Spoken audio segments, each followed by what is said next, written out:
Word. So you're a sommelier, life coach, intuitive tarot reader.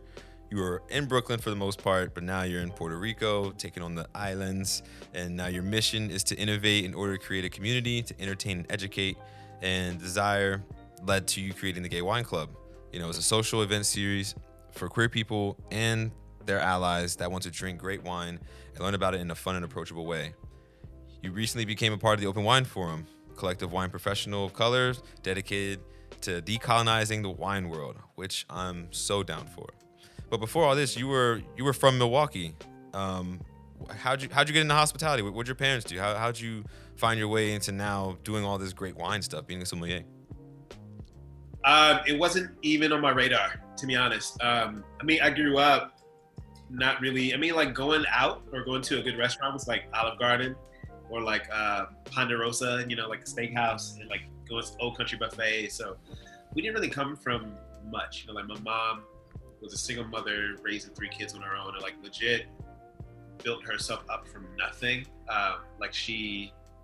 My parents were married, but they had a really like shitty split, and my mom had to start over from scratch. Like from bank accounts being like at zero. So we didn't really have a lot. She figured it out and also made things happen. But going out to eat was definitely like a treat, but we didn't do it too often. Right. And so in New York, my focus was just on like hustling, like trying to make shit happen. Everybody does. Yeah, so I got into the industry kind of by happenstance. I was at a place where I was unemployed for a few months.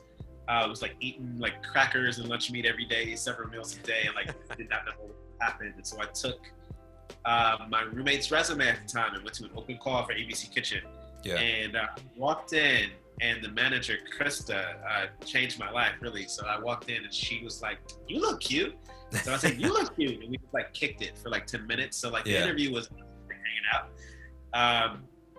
And like I'm sure she knew, maybe she didn't know until like the day where I got on the floor, but like I had no idea who Jean-Georges was, and he's like one of the biggest restaurateurs in the world. And they're like talking about Jean-Georges style of hospitality. I'm like, bitch, I don't care. Like, I need a job, okay?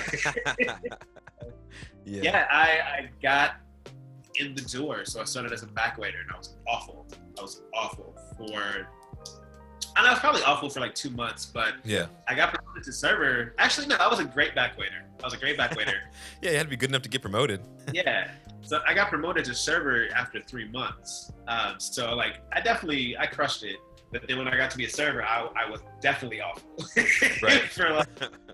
I was awful for probably like 6 months, but then I ended up being like one of the best servers there, and I quickly got promoted to bartender. So oh, nice. It kind of changed my trajectory. It changed my world. It changed what I thought was possible for myself. And I was around people in this industry for the first time who were making a career out of this, who were right.